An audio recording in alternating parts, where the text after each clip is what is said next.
All right. Oh, I left the light on in my garage. Give me a second.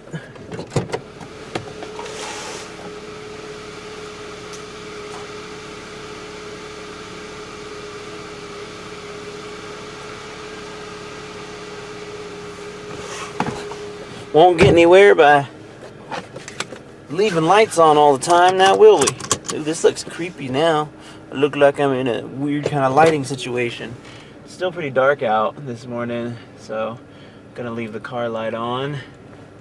It'll be getting lighter out, and so maybe eventually I won't need it, but yes, here we are.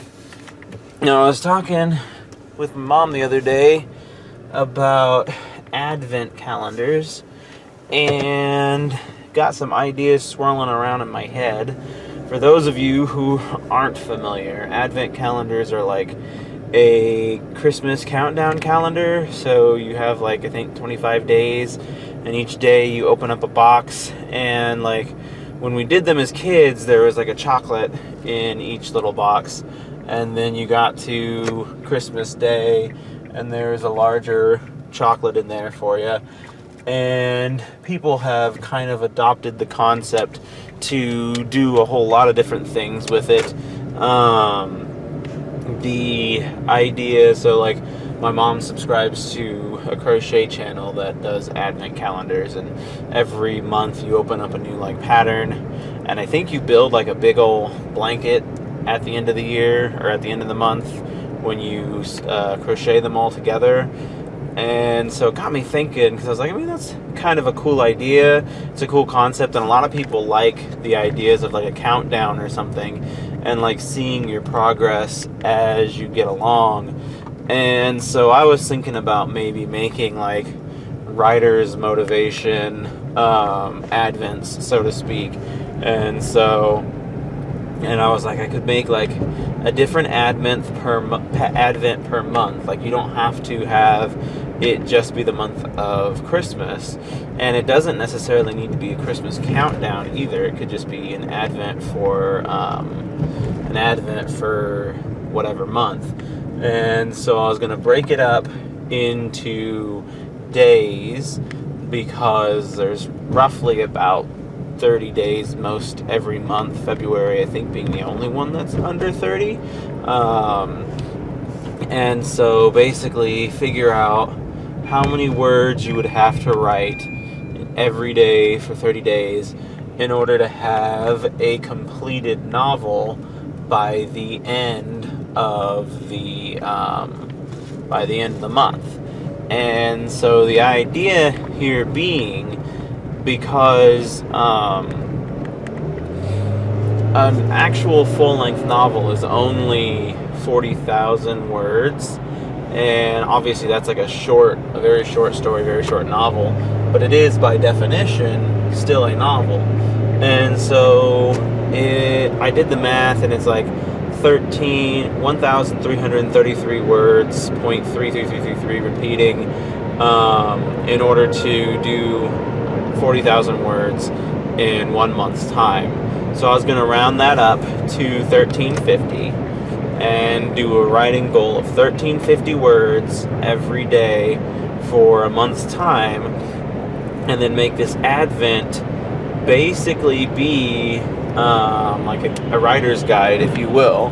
And so it's like, write 13 words about this, and then write 13 words about this, and then write 1,300 words about this, and then 1,300 words about this, and then so on and so forth. And then by the end of the month, boom, you've got a whole novel on your hands. Piece it together and make it happen.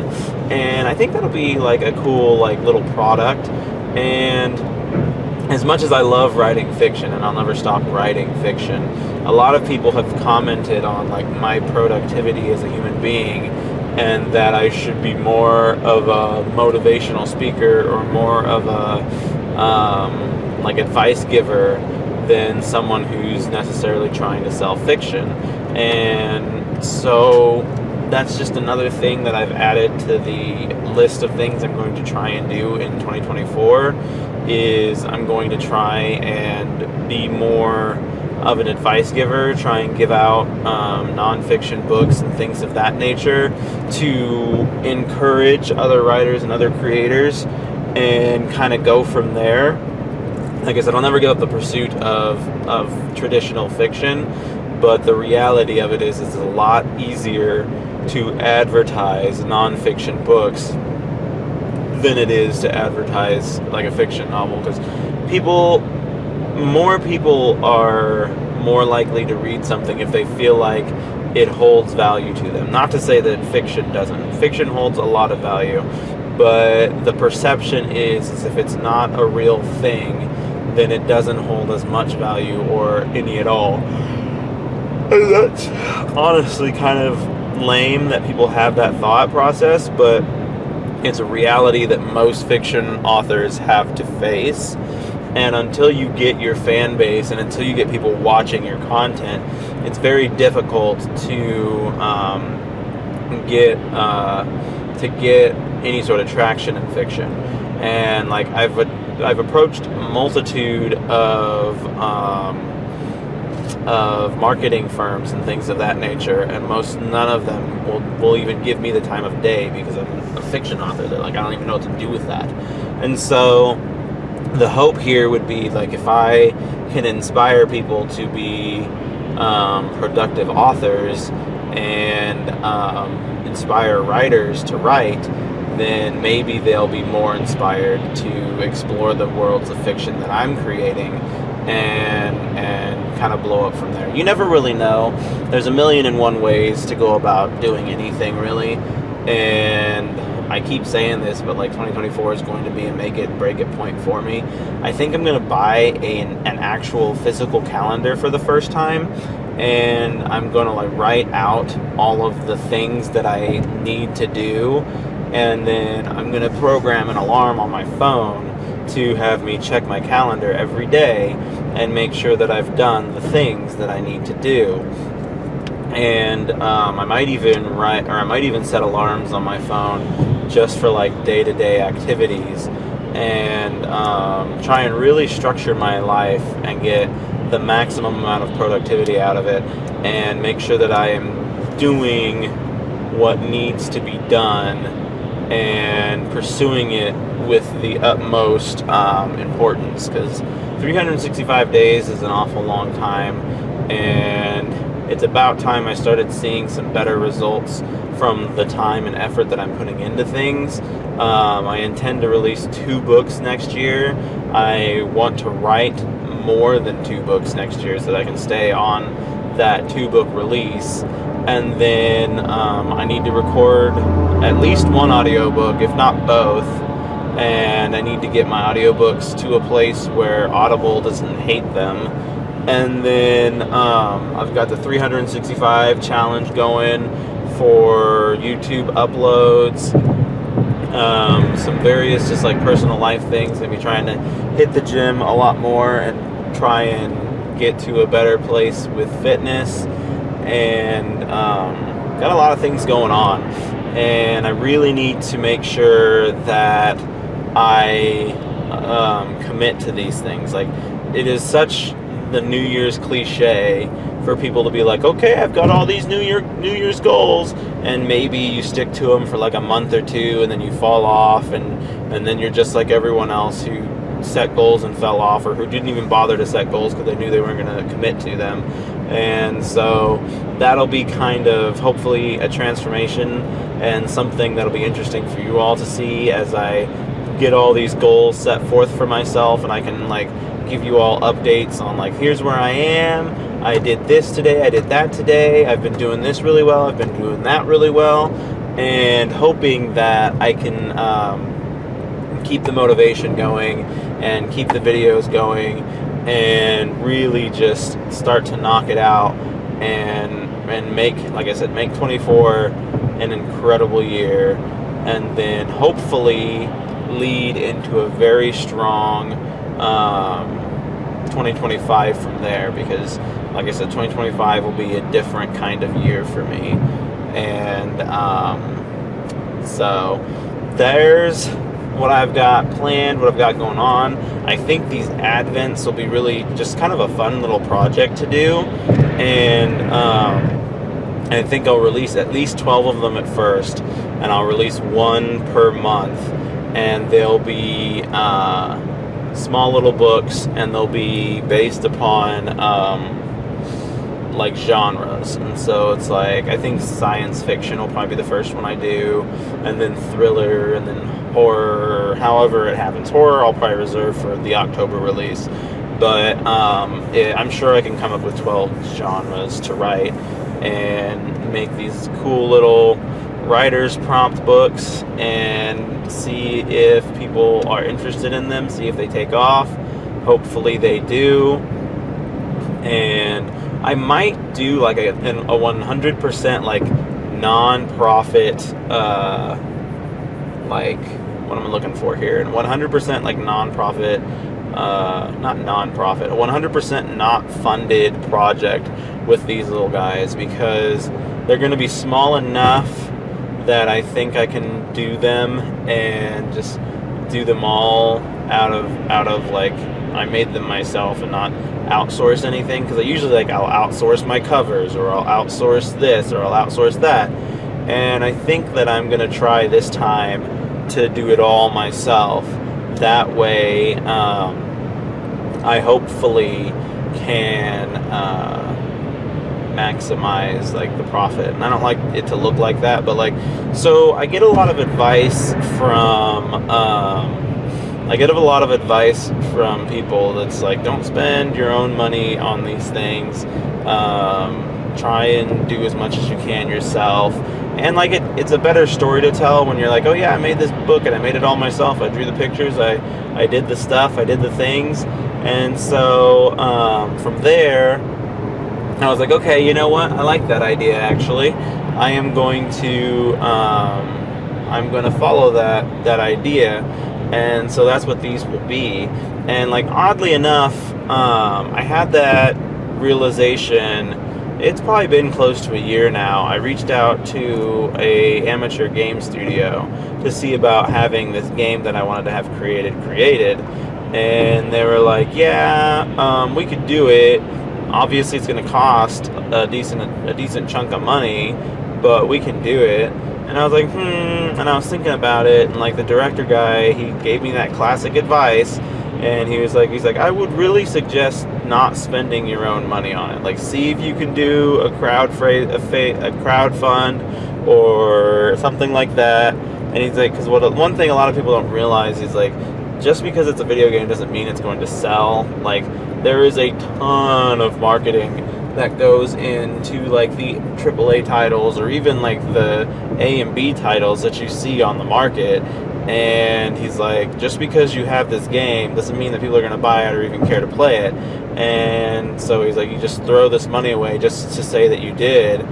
And to a degree, I get his point. Like, no, I don't want to just throw away money for the sake of it. But like, how many people can say that they created their own video game? Like, to that like level too. Like, there's a lot of like video game making, I guess, is more common now than it used to be. But like, a lot of people don't make like full-on 3D projects. They're usually like 2D side scrollers or something like that. And I'm not trying to downplay that, but to his point, I was like, well, I get that. And for some reason, in that instance, it really rang true to me, because Kindle Vella had just came out, and I released a project on there. It was basically a sitcom, and it's like so for those of you who don't know, Vella is like an episodic platform where people pay to see like certain episodes of your series as they release. And so I did this just as a little thing to try out, and I released the whole first season. I think I released like every episode on like a Wednesday or something like that, and it was 22 episodes, and so it was like a whole season of this sitcom. And I didn't spend any money on it. I completely just wrote it up and kept it going and did the whole thing with it, the whole 22 episodes with it. And it has been so far by a pretty large margin my most profitable adventure, and that I got like way more money off of that than I've even gotten off of like any of my books, and I didn't spend a cent on it, and so that felt pretty good. Now, like, there's a lot of things going there that probably helped to boost it, in the fact that it was like Kindle Vella was literally a brand new thing, so Amazon was doing a lot of things in order to promote the platform, and then there was a lot of like groups popping up with interwoven promotions, and like it was kind of crappy because it was basically follow for follow, which is not a good way to get, like, you're not going to get any legitimate traction out of follow for follow. But what would happen is people would buy, I don't know, 7 episodes of someone's story and be like, yo, I bought 7 episodes of your story, do what you can to get back to me. And if you're a good person, you would buy the same amount of episodes. So they bought 7, you bought 7. But like, so you buy episodes in keys, and so basically like spend $20, get 1,000 keys, something like that. The amount of keys it takes to unlock a story is dependent upon the length of the story, and so in order to profit from it, you just have to make sure that you're making more money versus the amount of keys you're buying every month. And it was a profitable thing for me to do, but it was also just, it didn't feel very functional, because it was just like, oh, I'll go on this forum, tell all these people that I read their stuff, hope that they do the same for me, and I'll do that every month or so. And like I said, I did get a decent amount of money out of it. The best thing, or the best idea, would be to actually find a way to promote it. And that was kind of like, I was going to make a radio show, and the radio show was going to be the promotional material for it. But the problem is like, obviously the radio show costs money, because I bought talent to actually record it, and the audience would probably be more interested in just continuing to hear the radio show rather than going to read the stories that I had written. And that's kind of the bigger thing, is like, readers, as common as reading is, it is a kind of a niche thing as well. And so people are less likely to take a chance on a new reading material than they would be on a new TV show, because there's a lot less boundaries in the way of reading a new book as there is watching a new show. And so when you consider those things, I've kind of built myself into a bit of a trap, in that I have built myself into a successful reading platform where reading or readers are not easy to find. And so I've been trying to break more into multimedia, because I feel like audio-visual concepts are more palpable to a wider audience.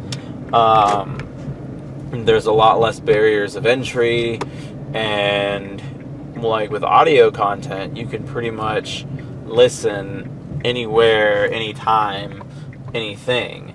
And so audio realistically is superior to even audio video, because video adds another element. You have to be able to see it. Otherwise, you don't have to be able to see it, but you don't get the full effect of it if you're not seeing it. Because like most audio content is tailored to be an audio experience. So you write the content, you read the content, and you perform the content in a way that you know the person here is just listening. And so you have to work with the restrictions that you have. Versus a movie will use dramatic effect, timing, visuals to their advantage. And so that's just the interesting thing of the forms of entertainment, where reading is strictly a visual thing. Like, realistically speaking, you're only using your eyes to read the words, and then you'll use your imagination to piece the story together in your head.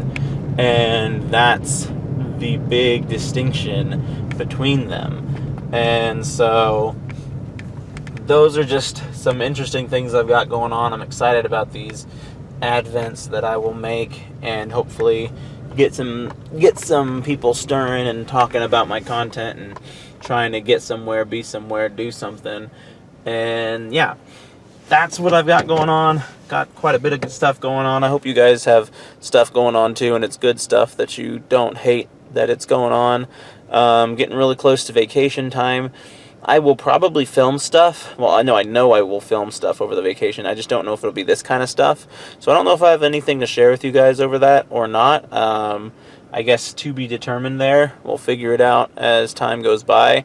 It's safe to say that I'm like very ahead of schedule with my uploads. I feel like I'll be done with the month of January by the time I catch up on all the content that I filmed, and that's a good feeling, honestly, to be like buried in content.